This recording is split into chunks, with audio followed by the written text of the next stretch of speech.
Hi everyone. வாங்க இன்றைக்கி நாங்கள் சிம்பிளாக ஒரு ஷவர்மா எப்படி செய்கிறேன்னு பார்ப்பேன். அதுக்கு மேரனைட்க்கு, மயோனஸ்க்கு, டோக்கு, ஃபில்லிங்ஸ்க்கு தேவையான பொருட்களை நான் இங்கே தந்திருக்கிறேன்.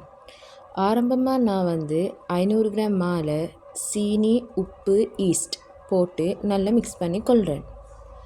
அதன் பின்னால் பட்டரையும் போட்டு நல்லா பரட்டி கொள்கிறேன். இந்த மாவை பிணையிறதுக்கு எனக்கு ஒரு 1/4 டம்ளர் தண்ணி போச்சு. ஆரம்பமாக கொஞ்சம் கொஞ்சமாக தண்ணியை போட்டு இப்படி நல்லா நீங்கள் பிணைஞ்சி கொள்ளுங்க. எப்போயுமே மாவுக்கு நாங்கள் கொஞ்சம் கொஞ்சமாக தான் தண்ணி ஊற்றணும். தண்ணி அளவு தந்தேண்டு எல்லாத்தையும் ஒரே மிக்கையே ஊற்றினோம்டா சில மாடை பொறுத்த வகையில் அந்த தண்ணி கூடியாகவும் குறவாகவும் ஆகும். அதனால தான் கொஞ்சம் கொஞ்சம் போட்டு மாவை பிணையேன்னு சொல்கிறது.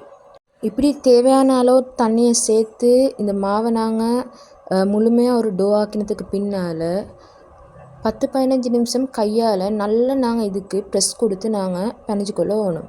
அப்படி பிணைஞ்சாதான் நாங்கள் 2 ஹவர்ஸ்க்கு போகிறோம். இந்த டோ பிணைஞ்சி 2 ஹவர்ஸ் நாங்கள் வைப்போம். 2 ஹவர்ஸ்க்கு போகிறோம் நாங்கள் ரொட்டியை சுட போக்கில் சாஃப்டாகவும் நல்லா பொங்கியும் இந்த ரொட்டி வரும். இதே 2 ஹவர்ஸ்க்கு நாங்கள் ஓரமாக்கி வச்சுட்டு இப்போ வாங்க நாங்கள் கோழி அவியல் எப்படி செய்கிறேன்னு பார்ப்பேன். இங்கே முள்ளில்லாத கோழியை நான் சின்ன சின்னையாக நான் வெட்டி எடுத்துக்கிறேன். அதுக்கு கொச்சிக்காய் மசாலா, ஜிஞ்சர் கார்லிக் பேஸ்ட், அதே மாதிரி சால்ட்டையும் சேர்த்து வைக்கிறேன். 2 தக்காளியை ஏண்டியாலோ சின்ன சின்னையாக வெட்டி அதையும் நான் இதில் சேர்த்து வைக்கிறேன். சேர்த்து இதை நல்லா நீங்கள் கையால் மிக்ஸ் பண்ணி கொள்ளுங்க. அதன் பின்னால் இது 2 ஹவர்ஸ்க்கு நீங்கள் ஃப்ரிட்ஜில் வைங்க. 2 ஹவர்ஸ்க்கு பின்னால் இதை எடுத்து ஒரு 4 டேபிள் ஸ்பூன் ஆயிலை பேனில் போட்டு இந்த செஞ்சு வச்சுக்கிற சிக்கன் மிக்ஸிங்கை அதில் போடுங்க. போட்டு நல்லா இதை நீங்கள் இந்த சிக்கன் எல்லாம் பொரிப்பட்டு வர அளவுக்கு இதை நீங்கள் நல்லா வேக விடணும். எந்த அளவுக்குண்டா இப்போ நான் போட்டுக்கிற தக்காளி தண்ணி விடும். தண்ணி விட்டு அப்புறம் அந்த தண்ணி எல்லாம் வற்றி இந்த சிக்கன்லேருந்து ஆயில் செப்பரேட் ஆகி வரும். அது வரக்காட்டும் இதை நாங்கள் மீடியம் ஃப்ளேமில் நாங்கள் வேக வச்சு கொண்டு இருக்கணும். இப்போ உங்களுக்கு விளங்குதாய்க்கும் தக்காளியோட தண்ணி கொஞ்சம் கொஞ்சமாக வற்றி கொண்டு வந்திக்குது.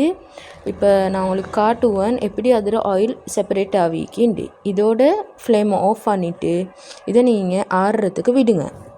இப்போ ரொட்டியை பிணைஞ்சி 2 ஹவர் ஆவிட்டு 500 கிராம் மாலை நான் 10 ரொட்டி சுட்டேன். இதை நீங்கள் எந்த ஒரு பட்டரோ ஆயிலோ போடாமல் பேனில் இப்படி சுட்டு எடுங்க. வாங்க இப்போ நாங்கள் ஈஸியாக ஒரு மயோனஸ் செய்வேன். இந்த மயோனஸ்க்கு ஒரு லார்ஜ் எக் நீங்கள் எடுத்துக்கொள்ளுங்க. அதே மாதிரி அதுக்கு சின்ன டீ கப் ஒன்றுக்கு ஆயிலும் எடுத்துக்கொள்ளுங்க.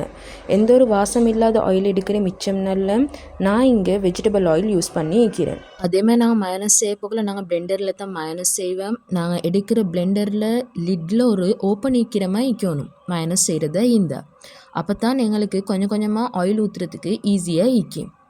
நான் இன்றைக்கி இந்த ஹேண்ட் மிக்சரில் தான் நான் மயோனஸ் செய்ய போகிறேன். நான் இந்த ஜக்கில் ஆரம்பமாக ஒரு எக்கை நான் உடச்சி போடுறேன். போட்டுட்டு இப்போ நான் இதை நல்லா பிளெண்ட் பண்ணுவேன். இது நல்லா பிளெண்ட் ஆகி கொண்டு வரப்போக்கில் நாங்கள் என்ன செய்யணும், கொஞ்சம் கொஞ்சமாக நாங்கள் ஆயிலை சேர்க்கணும்.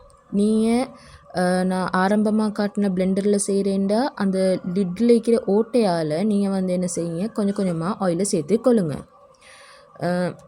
இப்படி சொட்டு சொட்டாக ஆயிலை சேர்த்து இது நாங்கள் நல்லா தொடர்ந்து நாங்கள் பிளெண்ட் பண்ணி கொண்டே வைக்கணும்.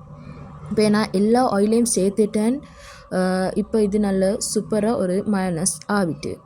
இப்போ ஒரு கேள்வி வரும், எக்கையும் ஆயிலையும் ஒரே மிக்கையை போட்டு பிளெண்ட் பண்ண இயலாவா இண்டி. அப்படி நாங்கள் எக்கையும் ஆயிலையும் ஒரே மிக்கையை போட்டு பிளெண்ட் பண்ண போக்கில் அது ஒரு மயோனஸாக ஆக மாட்டுச்சு. அதனால் எக்கை ஆரம்பமாக பிளெண்ட் பண்ணிவிட்டு கொஞ்சம் கொஞ்சமாக மேலால் நாங்கள் ஆயிலை ஊற்றி நாங்கள் பிளெண்ட் பண்ணணும். அதுதான் மயோனஸில் சிஸ்டம். இப்போ மயோனஸ் ஆவினத்துக்கு பின்னால் அதில் டேஸ்ட்டை கொஞ்சம் கூட்டுறதுக்காக இங்கே garlic paste, pepper powder, salt, sugar, அதே மாதிரி லைம் ஜூஸும் நான் இங்கே சேர்க்குறேன். இப்போ இந்த பொருட்கள் எல்லாத்தையும் நாங்கள் மயோனஸ்க்கு சேர்த்ததுக்கு பின்னால் மறுபடியும் நாங்கள் இதை கொஞ்சம் நேரம் நாங்கள் பிளெண்ட் பண்ணி எடுத்துக்கொள்ளணும். அப்போ தான் இது மயோனஸோட நல்லா மிக்ஸ் ஆகி அதில் ஒரு நல்ல ஒரு டேஸ்ட்டும் கொடுக்கும்.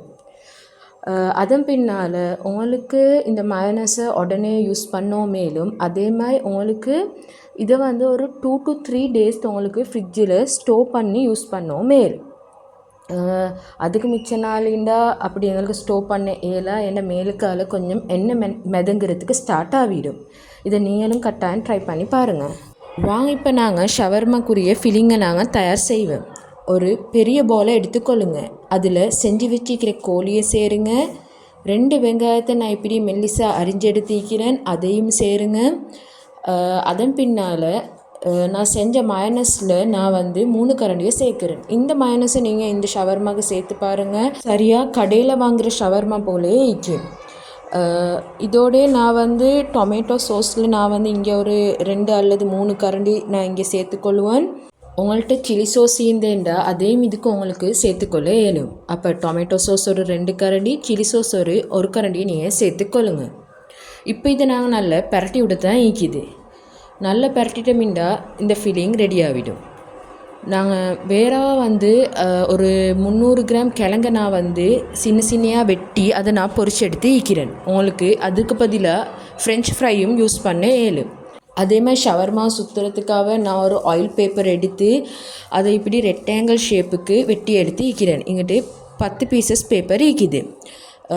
ஆரம்பமாக அந்த ஆயில் பேப்பரை வச்சு அதுக்கு மேல்கால இந்த ரொட்டியை வைங்க.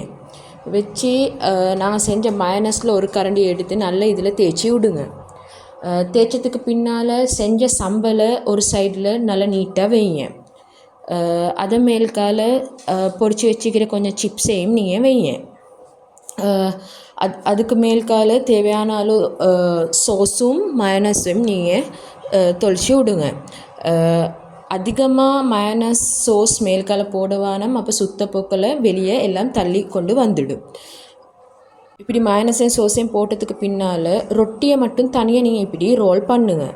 ரோல் பண்ணதுக்கு பின்னால் ஆயில் பேப்பரில் வச்சு ஒரு சுற்றிட்டு கீழே இருக்கிற துண்டையும் வச்சு ஃபுல்லாகவே நீங்கள் ரொட்டியை சுற்றி முடிக்கத்தான் ஈக்குது. இப்படி நான் 10 ஷவர்மா இன்றைக்கி நான் செஞ்சு எடுத்தேன். இன்னொன்று நான் செஞ்சு காட்டுறேன். ஆயில் பேப்பரை வைங்க, அதுக்கு மேல்கால ரொட்டியை வைங்க, மயனஸ் ஒரு கரண்டியை நீங்கள் தேய்ச்சி விடுங்க. அதனால் தேய்ச்சதுக்கு பின்னால் சம்பலை வைங்க. சம்பலுக்கு மேல்கால அந்த பொரிச்சு வச்சுக்கிற சிப்ஸை வைங்க. தேவையான அளவு சோஸையும் மயனஸையும் மேல்கால தொளிங்க. அதன் பின்னால் நாங்கள் ரொட்டியோடு சேர்த்து பேப்பரை சுற்றப்படாது, ரொட்டியை மட்டும் நாங்கள் இப்படி சுற்றி கொண்டு போவோம்.